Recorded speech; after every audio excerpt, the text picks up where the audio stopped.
Okay. What gives you the confidence to go ahead and throw Covington out there? Well, I just probably based on yesterday's action, live action, and then we got in some quick foul trouble with both our wings, and KD was out there, and I just thought I needed another guy with some size to battle him. What did you make of his defensive impact? It kind of seemed like he was able to make some plays on that end. Yeah, I always like the first couple things is, do you have the ability and do you want to do it? And I think he's got that, right? He's got some ability, athletically, size, strength, pretty good off the ball stuff, and then he's trying really hard. So that goes a long way at that end of the floor. So that's good to see. And he seems confident. I don't know, he made many shots, but at least he stepped into them like he was going to, which is a good start. You talked about the early stage of the season right now is about learning, like about your guys. Well, you learned that Kelly and Tobias can step up in the first half when Joe and Maxey are having off games. You learned that Furkan is making it hard to stay out of the rotation. And then, they talk about Cubs. So it seems like you learned. Can you talk about the things you learned? Yeah, I mean, we're certainly trying to figure out who fits with where and how the rotation looks. I'm pretty happy with what we've kind of come up with to start the second and fourth quarters right now, right, which is usually Tobias and Tyrese for sure. And depending on what else is happening tonight, it ended up being KO. I'd like to probably get back to him, too, at some point. So that's a pretty good three-man punch out there. And then we just need another solid, probably a spacer, somebody that can shoot the ball. And, of course, Paul's going to be in that group. So that's one thing.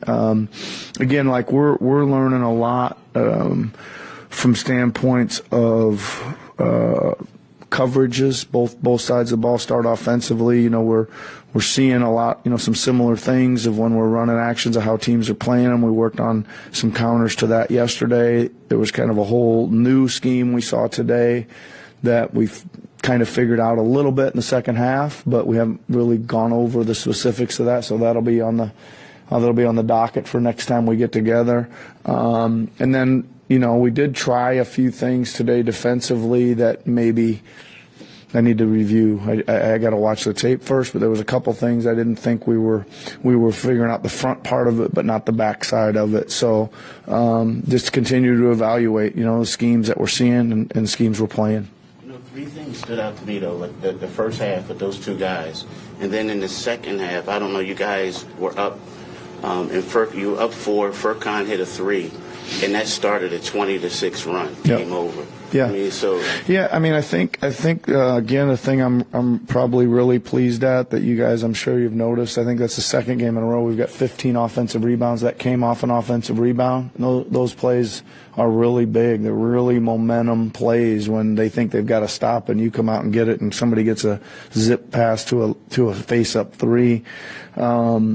They're momentum type plays, but I like that 2 games in a row we are on the glass. We've spent a lot of time trying to work on a crashing the glass scheme, and it didn't show up there at all in Milwaukee, but it's starting to pick up some pace. For the first time this season, you were getting ready to put Paul in late in the third quarter. Are you anticipating having to bring Joel back in earlier? Did that got closer? I just like we did do that one other time. I think he's pretty much going to play the first quarter. I would say and then in the third, I've taken him out at the 2-3 minute mark once or twice. And again, I just thought it was time to buy him a couple minutes, and then of course, the whistle didn't blow all night, and it stopped blowing for that 3 minutes, so we couldn't get him out anyway. But just kind of reading the feel of that and seeing where the minutes are and stuff like that. I would think that in ideal world he wouldn't play the whole third, but again, just depends on what's happening. Yeah. It felt like a quieter night for Tyrese in the first half. What does it say about his growth as a young player to be able to have the fourth quarter he did, finish with 22, 5, and 10, and it's not enough. It's not enough. He's too good to have a quiet first half. He's got to not get into those modes where he's not being more aggressive. I'm not criticizing him. I'm just trying to keep him employing that he needs to be more aggressive. He's too good at beating people off the dribble. He's too good a shooter to not take more chances, his own chances. So we're going to keep working on that a little bit. But I'm glad that he bounced back. We started calling a few things for him. You probably saw we ran the same play about 7 straight times, and then we flipped it around and ran the same thing going the other direction. And he came off and hit a 3 one time, and he drove in one time and laid it in. So again, like, sometimes when the ball isn't finding you or you're not as aggressive as we'd like you to be, we try to manufacture some things to get them aggressive, and there's a little bit of what was going on in the fourth. You talked at practice about wanting him to be more vocal and sort of quarterback the group out there. Are you seeing that transfer over to games? Yep, he's doing a good job. I thought he had a couple of outstanding play calls tonight where he felt something in the game, he went to it, and it resulted in either a layup or a wide open 3-ball for us for somebody else. So he made a couple really good decisions on calls there tonight. So work in progress with that, but good to see him making some steps forward. Great, thanks everybody. Right here. My name is Malibu. Hello? Hello. Do you want to answer any questions before we start? She will. Don't tempt her, though. She will. How did Daddy do tonight? Was he good? Yeah, not the best. Kelly, how did it feel out there tonight? It felt good. Earlier game, of course. The preparation had to be earlier. But we're ready. We love playing against the best. So I think the game plan was to go out there and compete, and to see where we stack up. And it was a great matchup. Kelly, what do you think has allowed you to get off to such a fast start here? Obviously, like, shooting really well, contributing a lot on defense. I think it's Coach Nick. Coach Nick, Tyrese, Joel, DeAnthony.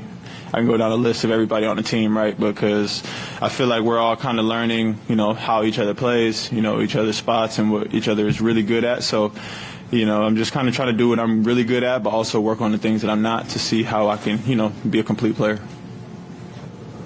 Kelly, I know when we talked to you in Colorado, you said you didn't come in here to fit in. You came in here to stand out. But did you think it was going to be this seamless this early?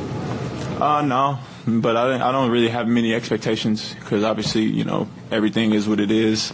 And, I'm just trying to take it day by day, man. I know that I'm very hungry to prove myself in this league. And obviously, this summer was very stressful for me, so I had a lot of pent-up energy for this season. I already built up. But I think that me transitioning to a new situation couldn't have been more seamless because of Coach, because of the supporting cast members, and also just my work ethic. When you left Kansas to declare for the draft, you talked to Joe about making that decision, or? Oh no, he was already starting the process. So I was just like, okay, if he could do that, then we could all get better, continue to develop in the league, and that kind of was my my saving grace of why I was so confident of going into the NBA, because he said I wanted to just get better in the NBA and develop where I want to be at. So I think that although I didn't talk to him about it, he had a lot of influence on it. Any influence on coming here at all? Oh, no. No, I mean, obviously, yes, because he's the best big man in the NBA. But, not just the business side of it, no. But as far as having the best player on the court, at all times, it opens up a lot of shots and cuts and drives for me. So I think that definitely played a big role in it. There's been a lot of talk about a lot of guys with the team having a chip on their shoulder about something to prove. It seems like you're definitely into that. Is it almost is like a driving force for all of you to kind of feel that way? I think so, man. Everybody has their own reasons for why they have that chip, but at the end of the day, as long as we continue to perfect our craft and let the iron sharpen the iron, I think we'll be ready for every test that we have for this 82-game season plus. So. Kelly, you've been really good as a cutter on the baseline and sort of in the paint area. That was something that you kind of picked up more along the Golden State lines and further down. I guess where did you start to do that more in your career? What inspired you to do that more? Just finding spots where I can get the ball. I haven't ever been really an on-the-ball guy on the team, so, just finding those open gaps to where I can be seen to be open, that's kind of where that came from. But now it's actually a part of the basketball, and I think that I use that to my advantage because I want the ball, so I just try to get in the open spots. You want to say something? What you want to say? All right, you good. Thanks, guys. Thank you guys. Love, man. Yeah.